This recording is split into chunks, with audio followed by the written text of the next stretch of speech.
comfortable, why don't we stand up and greet our neighbors, front, back, right, and center. Let them know how you feel about them this morning, and then we will get started and singing. Okay. Thank you, Frank. We shall read the Bible verse today is from chapter Luke 15, 1 to 32. It's our parables. I know we've all heard it for years and years and years, so the sermon is going to be a little bit different than what you've heard in the past. So please bear with me. I'm giving forewarning. If you'll read with me.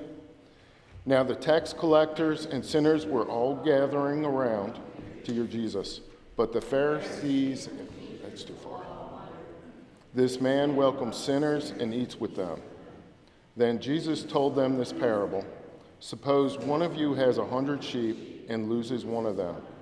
Doesn't he leave the 99 in the open country and go after the lost sheep until he finds it? And when he finds it, he joyfully puts it on his shoulders and goes home. Then he calls his friends and neighbors together, says, "Rejoice with me, I have found my lost sheep." I tell you that in the same way, there will be more rejoicing in heaven over one sinner who repents than over 99 righteous persons who do not need to repent. The parable of the lost coin.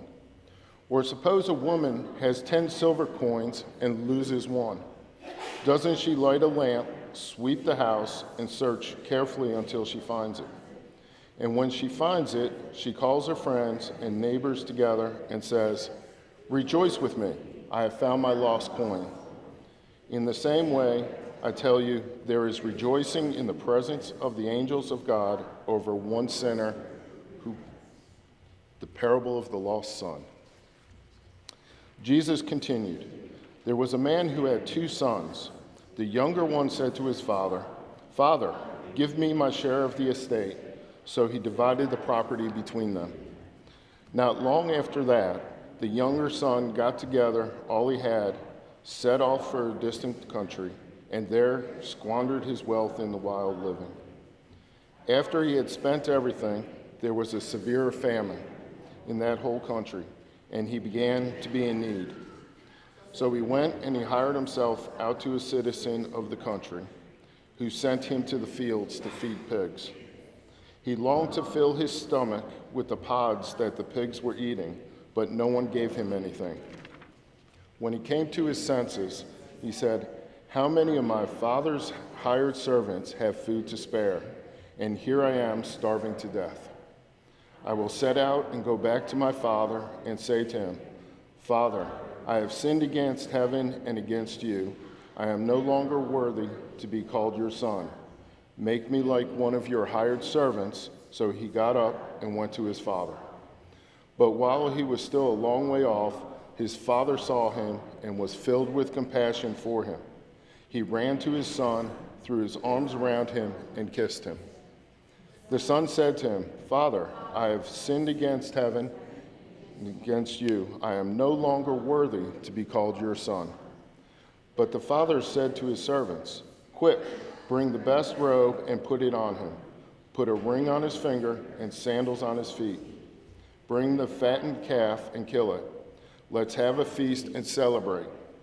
For this son of mine was dead and is alive again. He was lost and is found.' So they began to celebrate. Meanwhile, the older son was in the field. When he came near the house, he heard music and dancing. So he called one of the servants and asked him what was going on. 'Your brother has come,' he replied, 'and your father has killed the fattened calf because he has him back safe and sound.' The older brother became angry and refused to go in. So his father went out and pleaded with him. But he answered his father, 'Look, all these years I've been slaving for you and never disobeyed your orders. Yet you never gave me even a young goat so I could celebrate with my friends. But when the son of yours who has squandered your property with prostitutes comes home, you kill the fattened calf for him.' 'My son,' the father said, 'you are always with me, and everything I have is yours. But we have to celebrate and be glad because this brother of yours was dead and is alive again. He was lost and he is found. For those who don't know me, my name's Allan Iverson.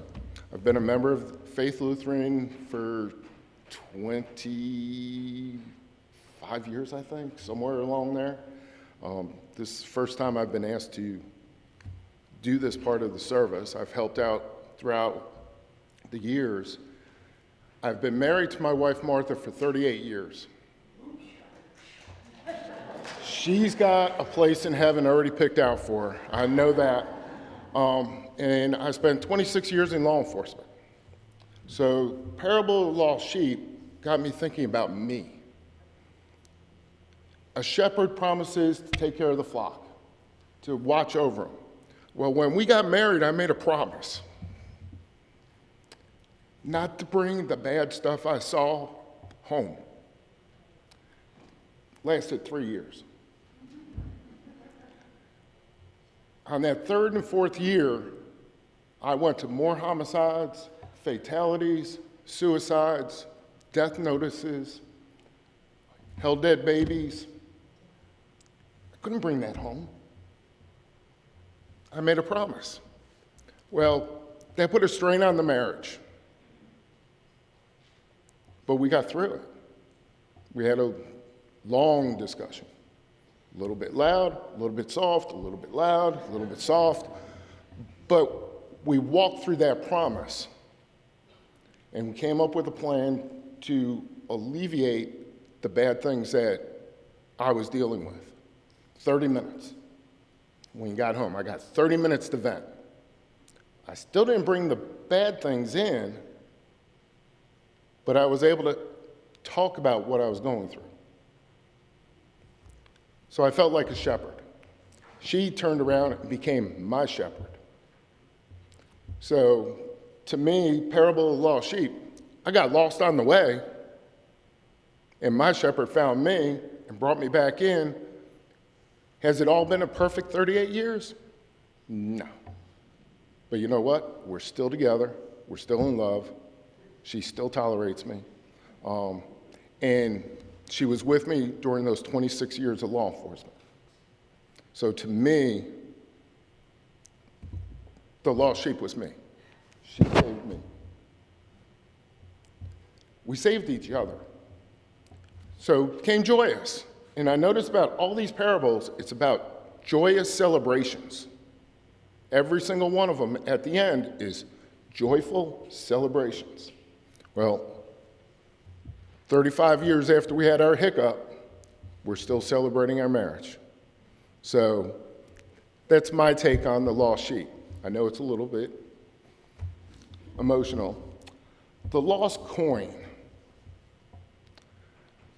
Pastor said, you can talk about what I've always talked about in the past, or you can just go off this way or this way. And I was like, no, it's got to be something close to the passage. I've been affiliated with Law Enforcement United, bicycling up DC every year in honor and memory of fallen officers. Well, we formed the organization in 2009. In 2019, one of our goals was to raise $1 million for Concerns of Police Survivors and 2 other organizations, Spirit of Blue, and I can't remember the third one offhand. But they're organizations that help families that lost an officer in the line of duty, whether it's kids camp, spousal camp, body armor, training for law enforcement, how to deal with the loss of a coworker. Well, 2019, we raised $950,000. And the 13 of us were like, we're almost there. What do we do to get the last hurdle? Well, being a corporation, you have to set aside money for next year's expenses. None of us got paid. None of us still get paid. So every money that we bring in, we're able to donate back out. Well, the 5 divisions at the time, we all dug deep, and we cut ourselves very short for the next year, so we were able to pay $1 million over. We were rejoicing because we came up with $1 million. We figured out how to do it. The following year, it was a little bit tight on, we still had to pay rent, we still had to pay insurance. All right, a lot of the meetings, instead of everyone going to one location, Zoom. So we started doing Zoom. That saved quite a bit of money, but we have to pay for Zoom, so we were able to make it. Since 2019, every year we've been able to donate anywhere from $500,000 to $750,000 each year. We celebrated because we figured out a way to come up with the missing money. We took the hard road.